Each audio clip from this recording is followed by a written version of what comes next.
साथियों, हम सबको पता है कि मोटापा एक बहुत बड़ा कारण है हमारी हेल्थ को डिटरमिन करने का और उसको प्रेडिक्ट करने का। विभिन्न इंश्योरेंस कंपनियों ने, एम्प्लॉयमेंट कंपनियों ने काफ़ी कोशिश की कि कोई ना कोई ऐसा माध्यम बनाया जाए, कोई सिस्टम बने जिससे कि एक व्यक्ति कितने हेल्थ रिस्क पर है उसको डिफाइन किया जा सके, उसको डिटरमिन किया जा सके।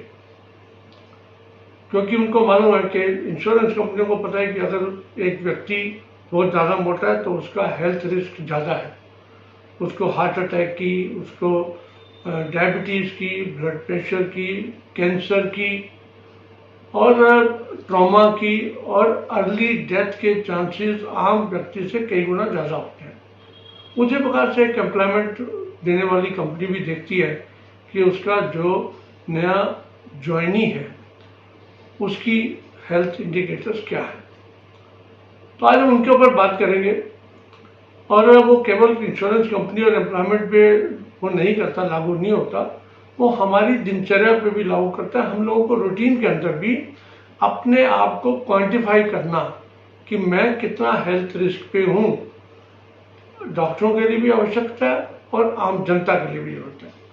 तो सबसे पहला अगर आपने देखा होगा तो जो इंश्योरेंस करती हैं कंपनियां वेस्ट टू हिप रेशियो निकालती हैं, यानी कि आपके जो लेवल है उसके नीचे जो मिनिमम आपकी जो चौड़ाई है उसके ऊपर इंची टेप से आप अपना नाप ले लीजिए और उसी तरीके से जो बटक्स है उसके ऊपर जो मैक्सिमम है उसको ले लीजिए।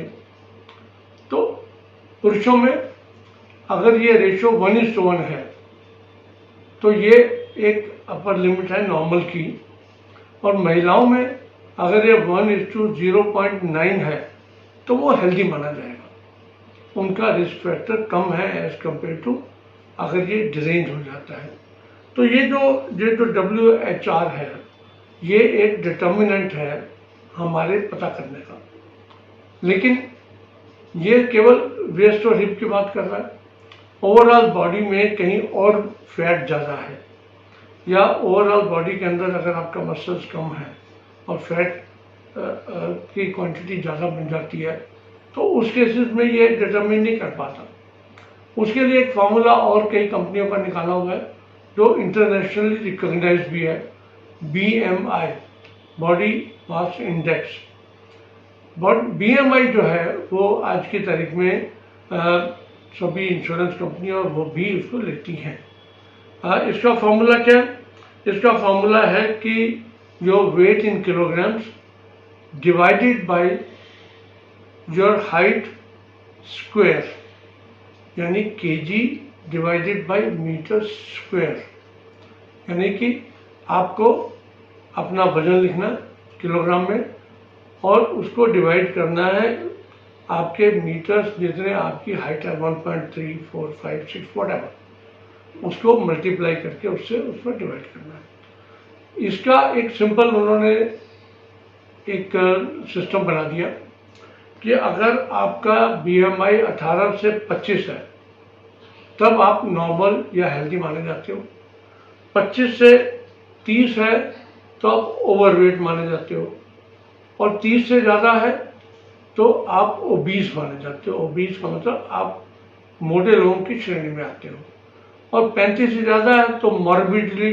हीट ओबीस में मानते हैं कि बिल्कुल मॉर्बिड कंडीशन है, इसको तो प्रॉपर डायग्नोसिस, ट्रीटमेंट और सब कुछ करना चाहिए, और वो not fit for athletics, not fit other jobs also.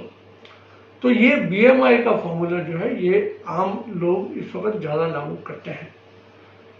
यहाँ पर ये भी देखने वाली बात है कि BMI जो है वो हाइट और वेट के हिसाब से तो ठीक है, लेकिन अगर आपकी पेयर शेप्ड बेली है या एप्पल शेप्ड बेली है, जो हम मानते हैं हम भारतीयों में ज़्यादा है कि आम शरीर के कंपैरिजन में आपके पेट का जो मोटापा है वो ज़्यादा है, उन केसेस के अंदर ये एक थोड़ा सा फैलेशियस रिपोर्ट देगा।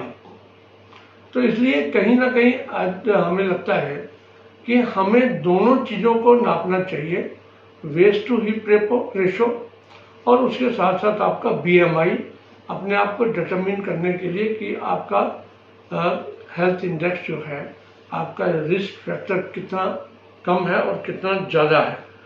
जो BMI वाला फार्मूला है वो प्रेग्नेंट लेडीज़ पे या जो इनफैक्ट ये दोनों फार्मूले जो है प्रेग्नेंट लेडीज़ पे नहीं चलते या छोटे बच्चों पे भी काम नहीं आते।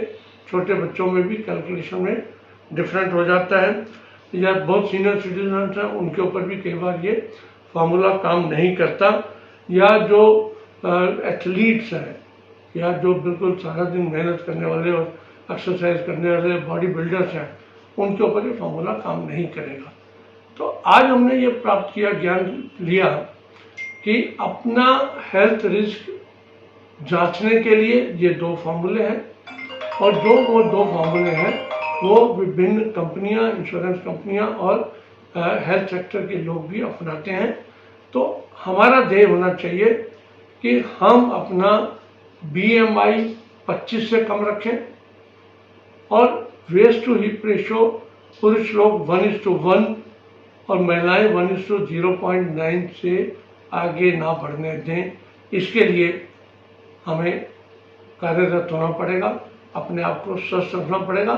वैसे मैं यहाँ ये बता दूँ, एक डाटा कहता है कि 50% ऑफ इंडियन लेडीज़ यानी 50% एवरेज जो भारतीय महिलाएं हैं वो ओवरवेट हैं, कम से कम ओवरवेट हैं, और 33% यानी कि 3 में से 1 व्यक्ति जो है वो ओवरवेट इन कैलकुलेशन के हिसाब से बनता है।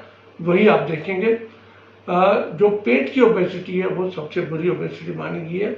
उसके लिए अलग प्रकार की एक्सरसाइजेज और खान पान का सिस्टम बनाना पड़ेगा। इन्हीं शब्दों के साथ इस वीडियो को देखें, सब्सक्राइब करें और अपने मित्रों के साथ शेयर करें। ये बेसिक ज्ञान है जो हम सबके पास होना चाहिए। धन्यवाद, नमस्कार।